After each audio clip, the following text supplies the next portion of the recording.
तो यूके में सबसे पहले आके आपने बैंक अकाउंट ओपन करना होता है। जो सबसे पहला स्टेप है वो है बैंक अकाउंट ओपन। बहुत सारे लोग कहते हैं कि आपके पास आईडी नहीं है या आपके पास जो है वो बीआरपी जिसको कहते हैं वो नहीं है, तो आप नहीं खोल सकते। लेकिन आप पासपोर्ट पे भी जब यूके में आ जाते हैं, आपका वीज़ा लगा हुआ है, तो उस वीज़ा की बेस पे भी आप यूके में बैंक अकाउंट खोल सकते हैं। यूके में बैंक अकाउंट जो खुलवाना वो इतना इजी नहीं होता कुछ बैंक्स का, लेकिन मैं आपको एक ऐसा बैंक बता रहा हूँ, रेवोलूट इसका नाम है और डिस्क्रिप्शन में इसका लिंक भी दिया गया है। वहाँ से जाके आप जो है ना बैंक अकाउंट ओपन कर सकते हैं। इसकी ऐप होती है, वो डाउनलोड कर लीजिएगा लिंक से।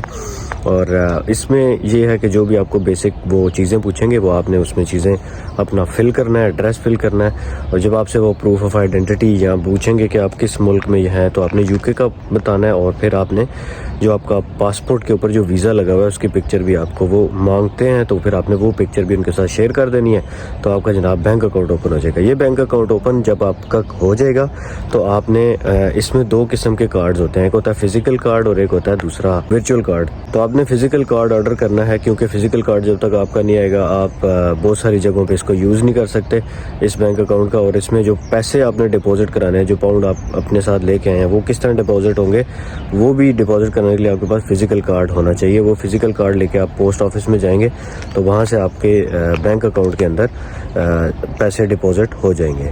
अच्छा, बैंक अकाउंट ओपन करने के बाद नेक्स्ट स्टेप आपने बीआरपी कलेक्ट करना है और यूनिवर्सिटी भी आपने साथ ही जाना है। यानी जिस दिन आप बीआरपी कलेक्ट करने जा रहे हैं, एज सून एज पॉसिबल अपनी यूनिवर्सिटी में लाजमी जाएं। यूनिवर्सिटी में लेट नहीं करना, क्योंकि पिछले दिनों भी एक लड़के ने मुझे शेयर किया कि यार उसका प्रॉब्लम बन गया था। यूनिवर्सिटी ने उसको कह दिया कि आपका हमने एडमिशन ही कैंसिल कर दिया, क्योंकि आपने एनरोलमेंट नहीं कराई, आप यूनिवर्सिटी नहीं आए। क्योंकि वो काफ़ी दिन यूके में तो आ गया था लेकिन वो यूनिवर्सिटी नहीं जा रहा था। तो भाई पहले दिन ही बेशक यूनिवर्सिटी चले जाएँ। बैंक अकाउंट जो है वो जब भी आप रात को शाम को बैठ के खोल लें, लेकिन यूनिवर्सिटी जो है ना वो अगर आप सैटरडे को आएँ तो मंडे को जनाब यूनिवर्सिटी पहुँचे, वहाँ से अपना कार्ड कलेक्ट करें। और उसके लिए आपको अपने साथ वैसे तो बीआरपी भी होना चाहिए, लेकिन अगर बीआरपी नहीं है तो पासपोर्ट भी कलेक्ट कर सकते हैं। और एनरोलमेंट के लिए आपके पास जो यूनिवर्सिटी का पोर्टल है वो होना चाहिए, वहाँ से भी आप ऑनलाइन एनरोलमेंट भी कर सकते हैं। तो भाई यूनिवर्सिटी को एज सुन एज पॉसिबल जितने भी मेथड्स मैंने आपको बताए हैं, एनरोलमेंट के थ्रू, ऑनलाइन पोर्टल के थ्रू या बाय वॉक जाके यूनिवर्सिटी को लाजमी इन्फॉर्म करें कि आप यूके में आ गए और अपना जो भी आपका कोर्स है उसको रजिस्टर करवाएं। तो अगर यूनिवर्सिटी में आपका कार्ड नहीं बना हुआ तो कोई बात नहीं, बीआरपी जाके लें। बीआरपी जो होता है वो एक कार्ड होता है। आपका जो वीज़ा होता है वैसे यूके में वो 3 महीने का होता है, लेकिन जो बीआरपी कार्ड होता है उसके ऊपर डेट लिखी होती है एक्सपायरी। तो आप बीआरपी कार्ड के थ्रू यूके में इन एंड आउट हो सकते हैं, यानी जितनी बार मर्जी आप पाकिस्तान जाएँ, इंडिया जाएँ, वापस आएँ। लेकिन उस पासपोर्ट को आपको दोबारा चेक नहीं किया जाता। आपका जो बीआरपी होता है वही आपका स्टेटस बता रहा होता है। वो बीआरपी आपका बहुत काम का होता है, उसको आपने संभाल के रखना है, वो एक कार्ड की तरह का होता है। बीआरपी और बैंक अकाउंट ओपन करने के बाद आपने डॉक्टर के पास रजिस्टर होना है। कोई भी आपने करीबी जो भी सर्जरीज़ हैं या जो क्लिनिक्स हैं उनसे पूछ लें लोगों से आसपास के कौन सा अच्छा है। तो वैसे तो यहाँ पे सारे ही डॉक्टर्स या जितने भी वो सर्जरीज़ हैं, जीपी हैं, वो उनकी अपॉइंटमेंट नहीं मिलती, बड़ा जलालत वाला काम होता है। लेकिन जो भी है बस उसके पास जाएँ, उनसे फॉर्म लेकर आएँ और वो फॉर्म फिल करके जो भी वो 7 डॉक्यूमेंट्स कहेंगे वो आपने लगाने हैं। ज़्यादातर वो आपसे प्रूफ ऑफ आइडेंटिटी और प्रूफ ऑफ एड्रेस मांगते हैं। प्रूफ ऑफ आइडेंटिटी में आप लगा सकते हैं बीआरपी और प्रूफ ऑफ एड्रेस में आप जो बैंक स्टेटमेंट होगी ना, जो रेवोलूट मैंने आपको बैंक बता दिया, इस बैंक की जो बैंक स्टेटमेंट है वो डाउनलोड करके तो वो आप साथ as an proof of address लगा सकते हैं। तो जब आप जीपी के पास रजिस्टर हो जाएंगे, आपका एक NHS नंबर आपके घर आएगा, उसको भी आपने संभाल के रखना है।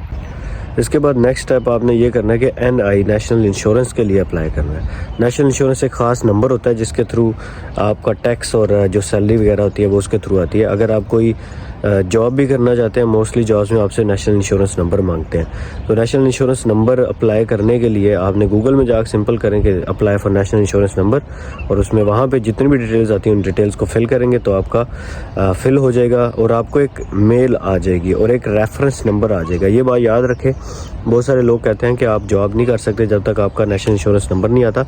तो नेशनल इंश्योरेंस नंबर आने में काफ़ी टाइम लग जाता है, समटाइम्स 2-3 महीने भी लग जाते हैं। तो अगर नहीं भी आता इट्स ओके, आपके पास जो मेल है उस मेल में एक रेफरेंस नंबर होता है, वो रेफरेंस नंबर आपने संभाल के रखना है। उस रेफरेंस नंबर की बेस पे आपको जॉब्स मिल सकती हैं। तो इस चीज़ में परेशान होने की ज़रूरत नहीं है कि अगर आपके पास NI नहीं है तो जॉब नहीं मिलेगी, जॉब मिल जाएगी।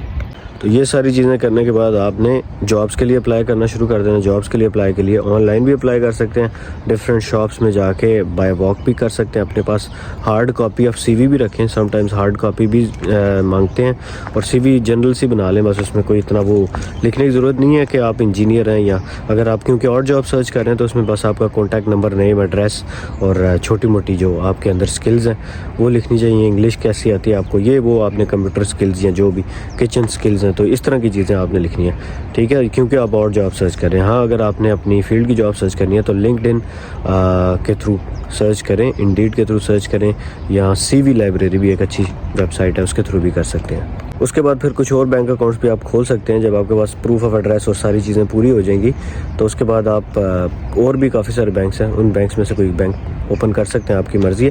लेकिन ज़्यादा बैंक्स ओपन नहीं करने चाहिए, इससे क्रेडिट स्कोर डाउन जाता है।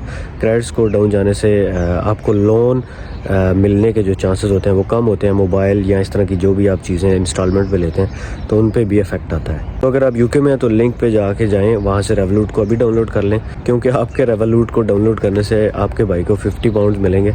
तो ये आपकी तरफ से मुझे थैंक्स होगा। तो अगर आप मुझे थैंक्स कहना चाहते हैं तो इसको यहीं से डाउनलोड कीजिएगा, और फिजिकल कार्ड लाजमी ऑर्डर करिएगा। जो लोग यूके आ गए उनको वेलकम, और जो आने वाले हैं वेलकम सून। मिलते हैं अगली वीडियो में। खुदा हाफिज़। I feel like I'm losing my mind. Is everybody in the world blind?